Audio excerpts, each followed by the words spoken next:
family મજામાં ને તો આપણને જો બહુ ભૂખ લાગી ગઈ હતી તો આપણે હવે બનાવી સવી મેગી બફવા મૂકી છે આપણે એનો મસાલો તૈયાર કરવી સવી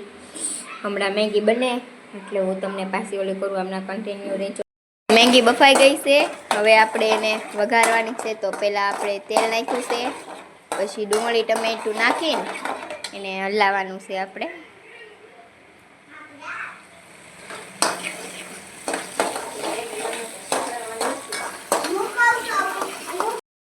ધાણા જીરું નાખ્યું હળદર નાખી મીઠું નાખ્યું છે પછી મરચું પછી હવે આપણે શું નાખવાનું મેગીનો મસાલો એટલે આખી કોથળી પડી ગઈ ફેમિલી મજા અને જો અમે ફાઇનલી મેગી બની ગઈ છે એનો મેગી ખાવા જો બધા ખાય છે હલો મેગી ખાવા